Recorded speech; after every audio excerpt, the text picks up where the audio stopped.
ketika kita bisa dipisahkan dari dosa, ketika kita bisa dipisahkan dari hati yang jahat, maka percayalah, Tuhan akan mempersiapkan kita menjadi alat kemuliaan bagi namanya.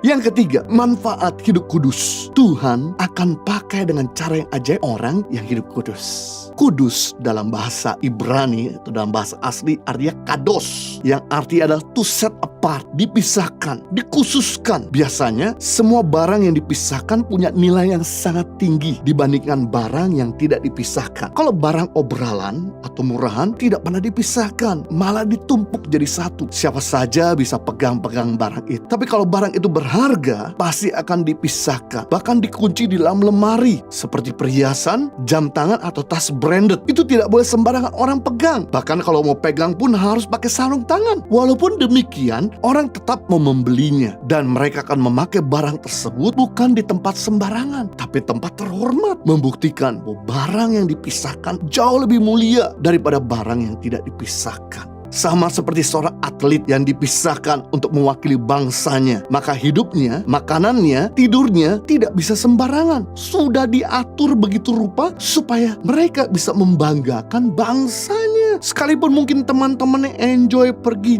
jalan-jalan atau update status media sosial, sedangkan mereka harus dipisahkan, mereka harus dikhususkan. Tapi setelah itu mereka akan membawa keharuman bagi negara. Hal yang sama ketika kita bisa dipisahkan dari dosa, ketika kita bisa dipisahkan dari hati yang jahat, maka percayalah, Tuhan akan mempersiapkan kita menjadi alat kemuliaan bagi namanya. Kalau kita berani memisahkan diri dari hawa nafsu, iri hati, tamakan, kepahitan, kesombongan, maka Tuhan pasti akan memakai kita menjadi perabot yang mulia. Ketika Daniel berani memisahkan diri dari kenajisan orang-orang di sekelilingnya, dari keserakan orang-orang yang ada di sekelilingnya, maka Tuhan mengaruniakan hikmat 10 kali lebih cerdas daripada orang-orang di zamannya. Daniel bahkan diangkat menjadi perdana menteri atas 5 raja berbeda. Rajanya berganti, menterinya tidak berganti. Bagaimana mungkin? Biasanya presiden yang baru atau raja yang baru pasti menggunakan kabinet atau menteri-menteri yang baru. Tidak mungkin presiden yang baru menggunakan kabinet yang lama atau menteri-menteri yang lama. Tapi yang menarik, karena Daniel memiliki hikmat 10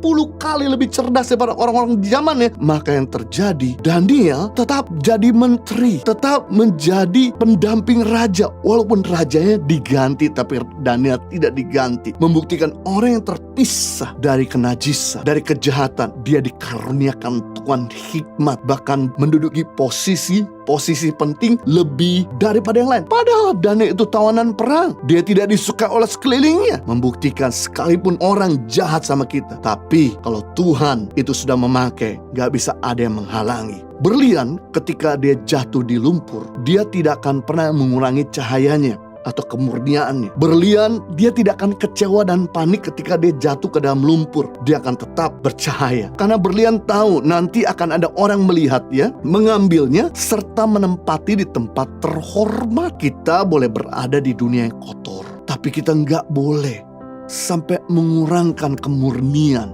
terang, nilai-nilai yang kita pegang. Walaupun dunia ini kotor, maka cepat atau terlambat, begitu Tuhan lihat, maka Tuhan akan mulai mengangkat dan mengambil kita dan menaruh di tempat terhormat. 2 Timotius pasal 2 ayat 20-21. Dalam rumah yang besar bukan hanya terdapat perabotan dari emas dan perak, melainkan juga dari kayu dan tanah. Yang pertama dipakai untuk maksud yang mulia, dan yang terakhir untuk maksud yang kurang mulia. Jika seseorang menyucikan dirinya dari hal-hal yang jahat, ia akan menjadi perabot rumah untuk maksud yang mulia. Ia dikuduskan, dipandang layak untuk dipakai tuannya, dan disediakan untuk setiap pekerjaan yang mulia. Wow, kudus bukan sekedar dipisahkan dari dosa, tetapi dipisahkan untuk sesuatu yang luar biasa. Jadi tidak ada masalah kita lahir dari keluarga sederhana, kita tidak punya pendidikan yang tinggi, kita tidak fasih berbicara, kita bahkan tidak sehebat yang lain. Selama kita bisa menjaga hati,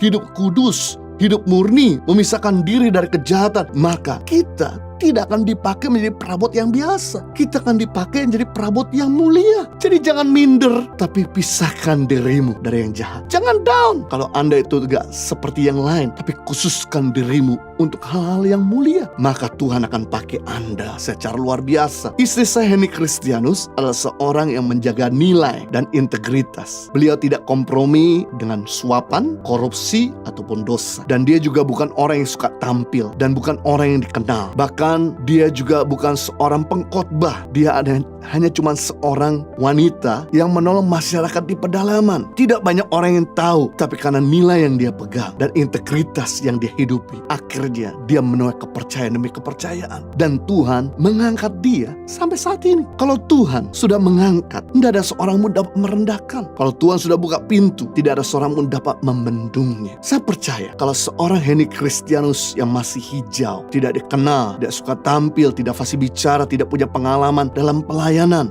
maka Tuhan yang sama juga bisa memakai Anda secara ajaib dan heran. Kuncinya adalah kita bersedia dipisahkan dari hal yang kotor.